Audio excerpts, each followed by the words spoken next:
face several millions of dollars of additional cost annually if lawmakers implemented the full slate of challenges. As the Salt Lake County Clerk, I oppose election bills that make it more costly and difficult for voters to participate and exponentially more burdensome to administer without adding substantive improvements. Our election process works, and it works really well. We are a better community when we share our voice, especially in our elections. After all, Utah? But don't just take my word for it. The best way to understand election administration in Utah is to experience it firsthand. I encourage every one of you, legislators and voters alike, to get involved. Utah's built this secure, accessible voting system together, and now it's time to protect it. If you value our accurate and accessible vote-by-mail system, let your legislator know. Invite them to visit your clerk's office and see how elections really work.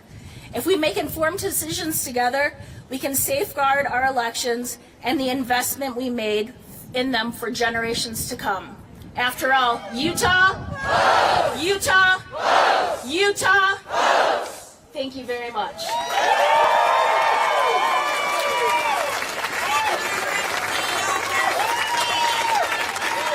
Wow, aren't we incredibly lucky to have someone like Lanny in office running our elections?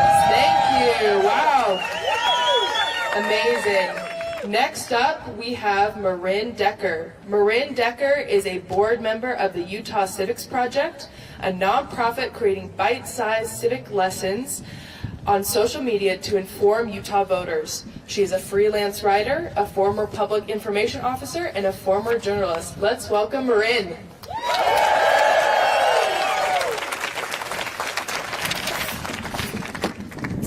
My name is Marin Decker. I work with a small group called the Utah Civics Project. We create nonpartisan civics lessons to help educate Utah voters about how their government works. We decided to focus that education this session on bills related to voting and elections. Why choose this focus? Voting is at the very core of civic participation. Voting is the issue that affects every other issue. Our followers on social media fall all along the political spectrum, but one thing that unites them is caring about civic participation in Utah. 5 bills were made public. I made a list of the bills that would affect voting. I followed a dozen of those bills over the course of the session. They proposed big changes to the mail-in voting process. After I shared summaries of the proposed bills on our social media account, the consistent response was, why? We love our mail-in voting.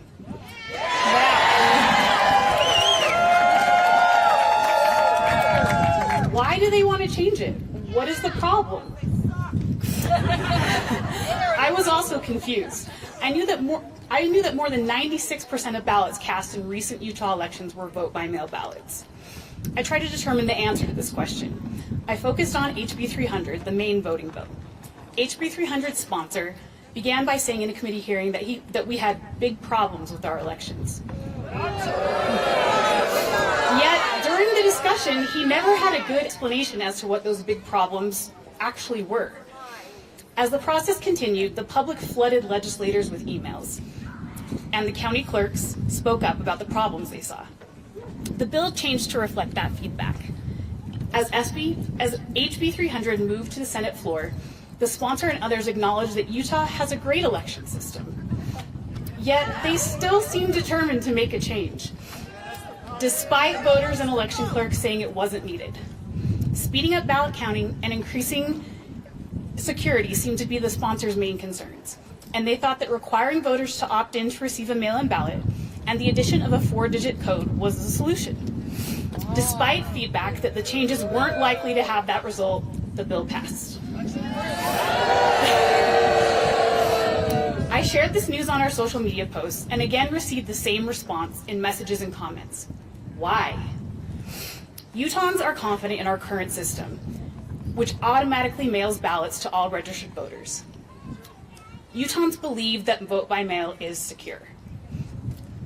ID is already required to register to vote, and only active registered voters receive ballots in the mail. Utah has more than 20 election security measures already in place. So why make voters jump through more hoops? Why are we spending millions to fix something that is not broken? Here's where Governor Cox can step in with some common sense. He needs to veto HB 300. He needs to do what is best for Utah voters. We shouldn't be creating barriers to voting. Our voting process should be seamless and secure, and it already is. Vote by mail in Utah has dramatically improved voter turnout rates by around 30%. We shouldn't risk reducing that voter participation to make changes that make the process harder and do not actually increase election security. When it comes to voting rights, we cannot settle. It is Governor Cox's job to stand up for those rights in Utah. I urge him to veto HB 300.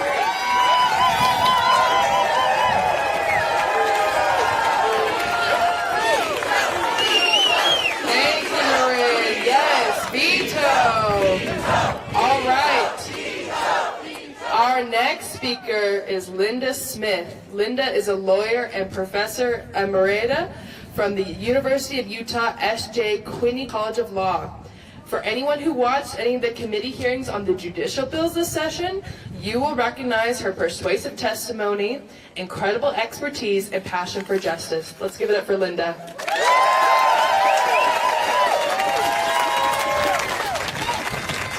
Thank you. As most of you know, because there were some judicial decisions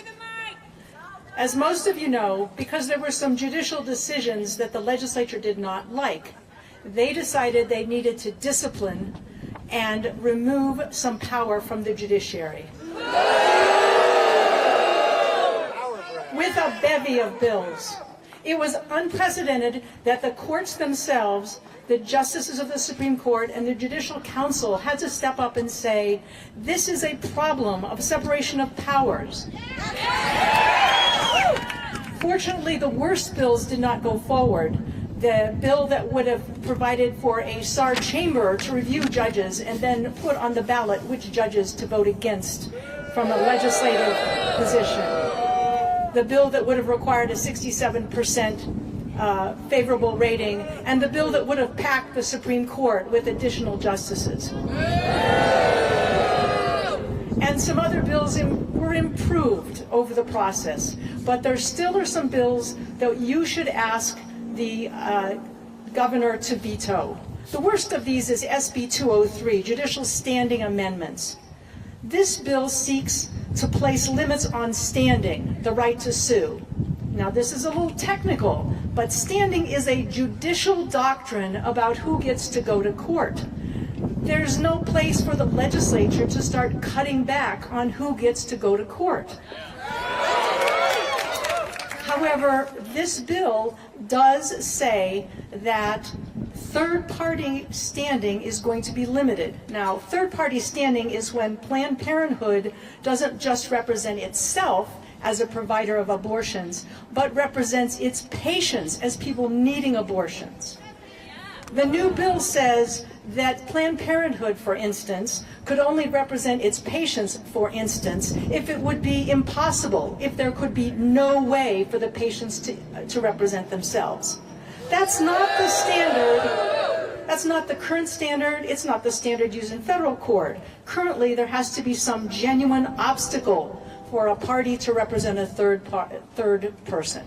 So what we'll see, of course, is the state move to change the Planned Parenthood case and kick Planned Parenthood out, and maybe we'll have to recruit some people that might need an abortion or want an abortion to show up as separate clients. Just a mess, unnecessary, and probably unconstitutional as a violation of the separation of powers and the open courts provision. So that So the Utah legislature may have given the courts yet another opportunity to declare a law unconstitutional.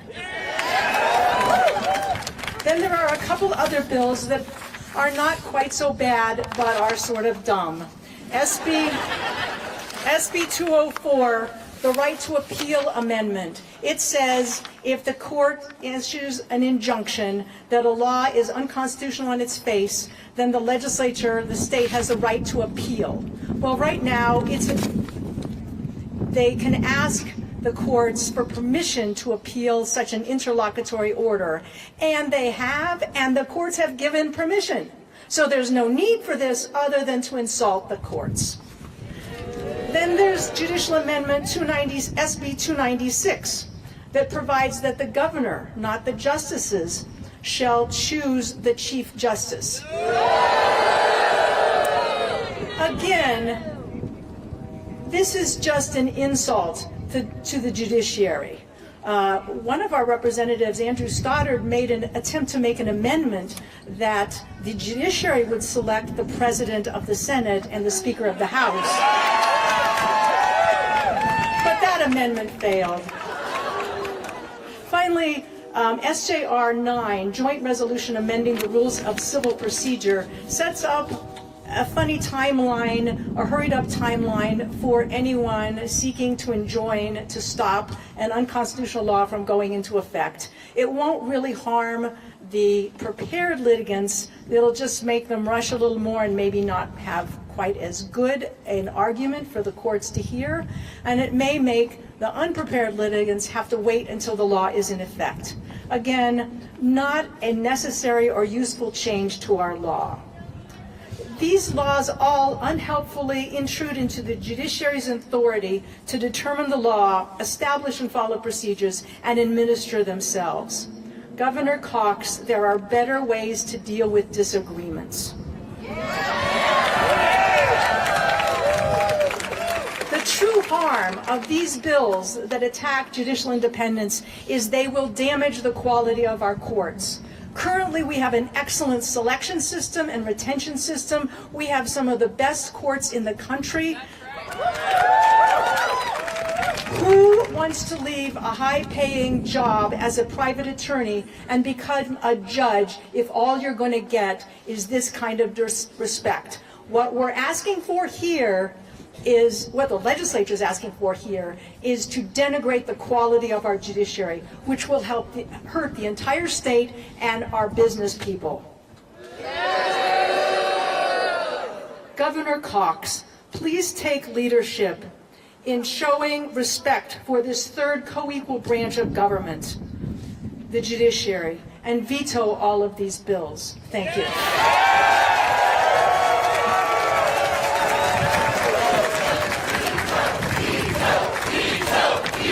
Thank you, Linda.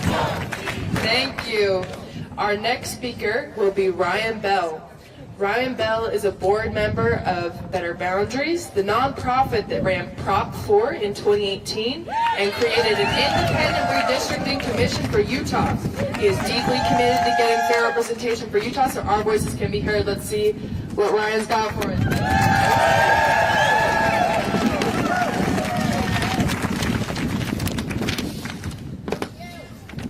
Hello, friends. I'm feeling a little nostalgic standing here today with you all. Many of you were here at a rally we held last August. At that rally, we shared our concerns about the legislature's frenzied efforts to hang on to control over legislative redistricting. The people of Utah had passed a ballot initiative that would implement fair, nonpartisan election districts. But the legislature, which had worked against the initiative and then undercut it when it was passed, was now angry that the Utah Supreme Court had spoken strongly in support of the rights of the people and affirmed our initiative. So they called a special session claiming it was an emergency, and they rushed through new legislation allowing them to overrule initiatives passed by the voice of the people. So last August, we came together to do something about it. And standing on these steps, we committed to fight in unison with many other Utahns to be sure the legislature could not wipe out the will of the people in creating fair election maps. You all remember what came next. A number of pro-democracy groups mobilized. People from across Utah spoke out. And then the Utah Supreme Court stepped in and made it very clear that the legislature was out of line. This was a victory that will have resounding impacts on our fair elections in Utah for a long time. And it's our victory. But as with most wins for accountable government, it made some people in government unaccountably mad. We saw our legislative leaders lash out at that time, promising to take steps to weaken the judiciary. And this past session, they set out to keep that promise. What we saw was an alarming burst of volleys meant to weaken the power of the judicial branch. They tried to take more control of oversight of judges. They tried to mess with the number of justices on the Supreme Court. And they thought about making the boards that supervise the judiciary more partisan.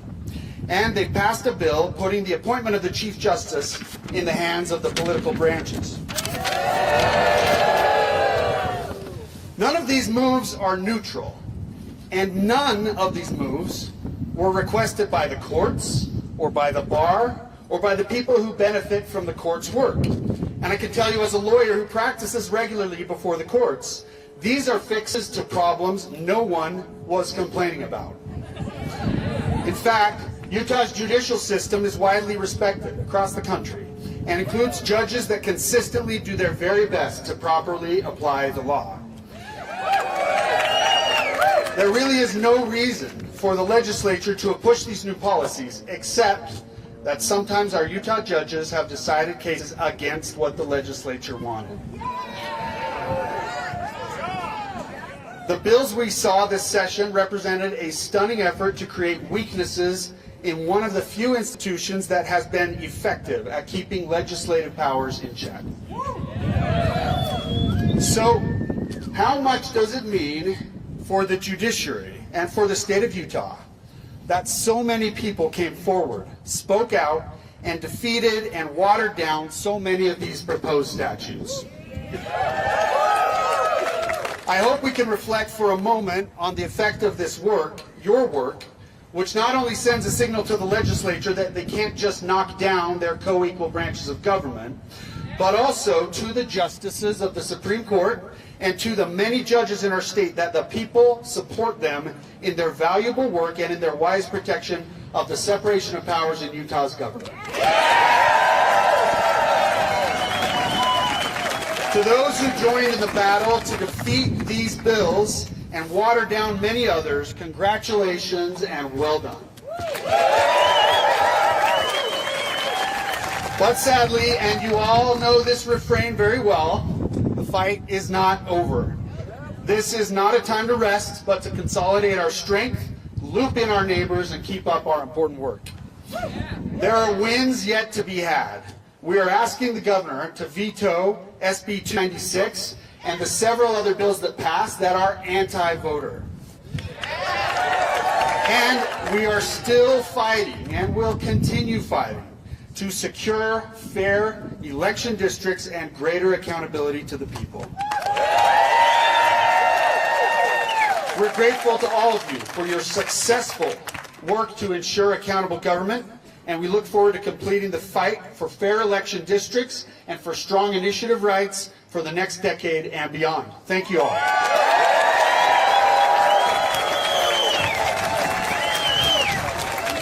Thank you, Ryan. Wow. Veto, veto, veto. Yes, thank you. Our next speaker is Mallory Wheat. Mallory is currently the Utah Advocacy Coordinator for Mormon Women for Ethical Government, where she seeks, to empower women with the knowledge and skills to make their voices heard in civic life. In addition to her role at MWEG, Mallory stays active in the community by volunteering at PTA boards at her schools, serving on Utah Rooting Out Racism Advisory Committee, and serving on her city's Community Engagement Board. Let's give it up for Mallory. Thank you. you heard, I'm here today representing Mormon Women for Ethical Government, or MWEG for short. We are a nonpartisan grassroots organization dedicated to building a more peaceful, just, and ethical world through advocacy and empowerment. With over 2,700 members in Utah, MWEG represents a true cross-partisan coalition, Republicans, Democrats, and independents alike, all united in the belief that government should serve the people, not itself.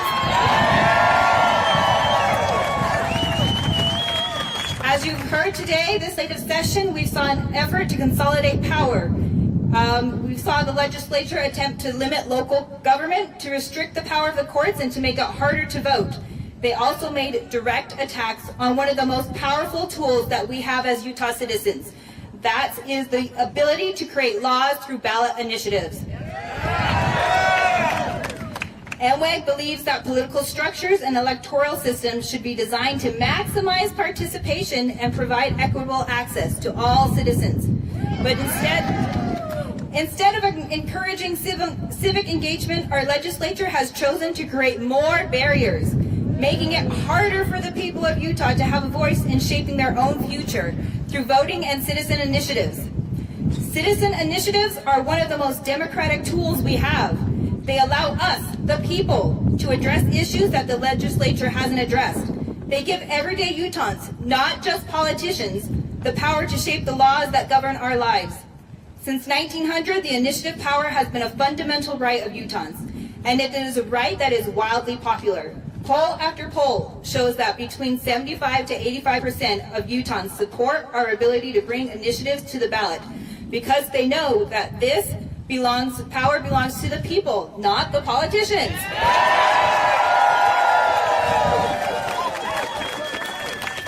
SB 73 and SJR 2 were two bills that passed this session that deal with initiatives and that would limit our ability to pass initiatives. SB 73 adds new, unnecessary hurdles to the already difficult initiative process, making it even harder for everyday Utahns to bring issues directly to the ballot. Governor Cox should veto this bill.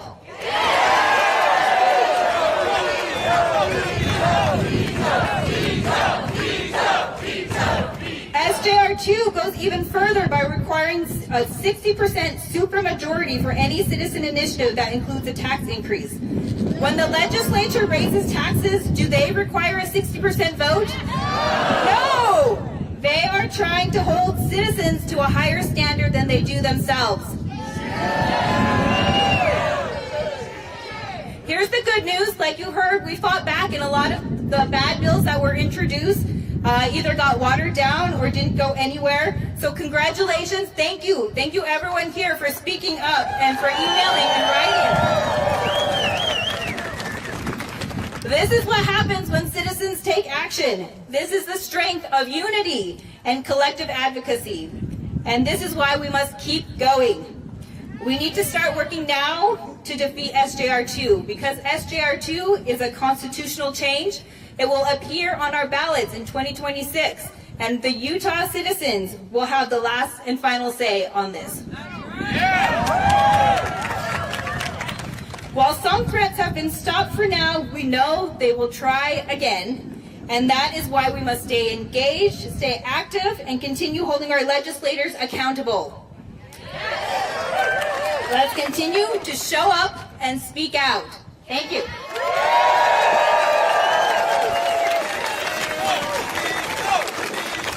Thank you so much, Mallory. Wow. Okay, our last speaker for today is Miriam Speaks. Miriam is a community organizer, writer, and Salt Lake City local dedicated to strengthening her community through engagement and activism. She works to connect people, raise awareness, and drive positive change at the local level. Let's give it up for Miriam Speaks.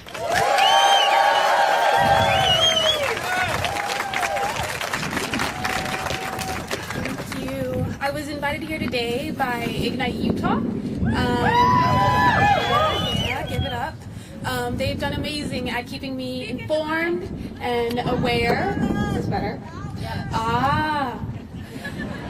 They've done an amazing job at keeping me involved and informed this legislative session, and I'm really grateful. And I'm grateful for all I've learned and for all of us and all of the work that we've done. this poem I'm speaking on today, I wrote it for all of you and for every Utahn working really hard to make a difference. This is titled The Power We Hold. You can try to take away what makes us a we, but we are not just I, we are a million hands reaching towards one another, a billion whispers carried by the gusts of change. We move mountains, move votes, move the scales of justice.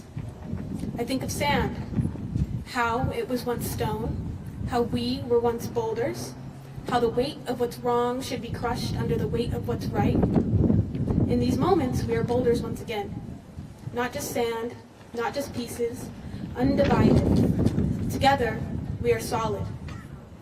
Grain by grain, voice to voice, we line up, we sit down, we hold still, waiting for the call to come.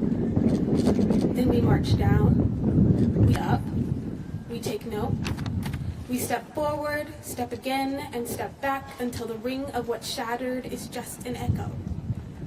They tried to steal it from us, but we are bolder, and it's just the beginning.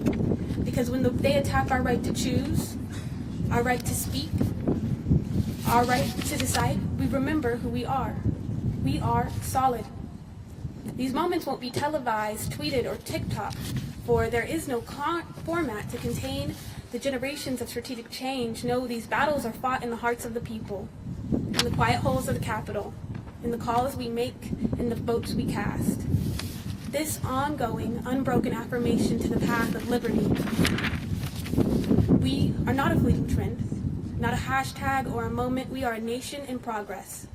The winds may tatter our flags, but what binds us isn't fabric, it's a commitment to the legacy we leave, to the battles we fight, to the freedom we demand.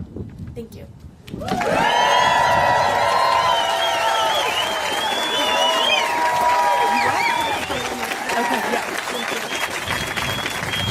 Utahns, we fought back. We've raised our voices, made our calls, and pressed our senators and representatives. We've made our demands known. We aren't done. We will never be done. Now listen, I have a few asks. We need the governor's veto on HB 300. We need to defeat SJR 2 in 2026. This isn't just politics. This is our lives. This is us fighting for our power. Thank you.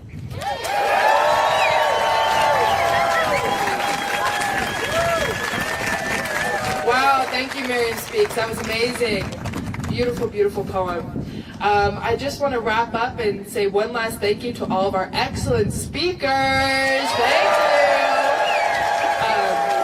you. To all of the organizations that made this event happen, thank you so much. And lastly, I want to thank our audience here. Thank you so much.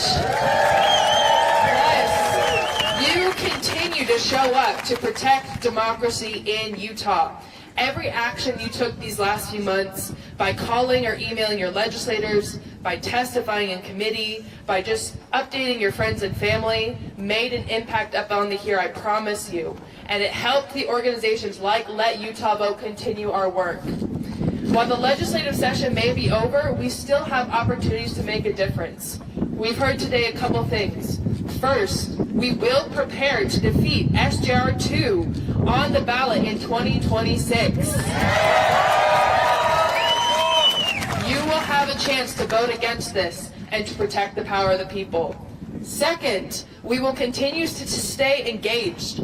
As Miriam said, our movement is bigger than one single bill or one single session. This is about protecting the fundamental right of Utahns to have a voice in their government. That work doesn't stop here, that it grows from here. And Let Utah Vote is committed to leading the charge.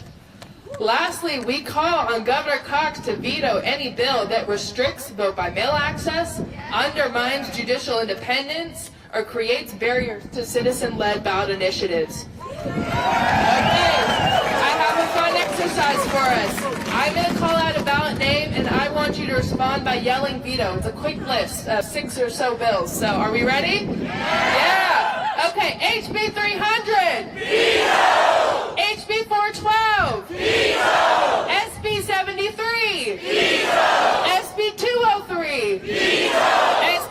96? And SJR2? Thank you all so much and have a wonderful night.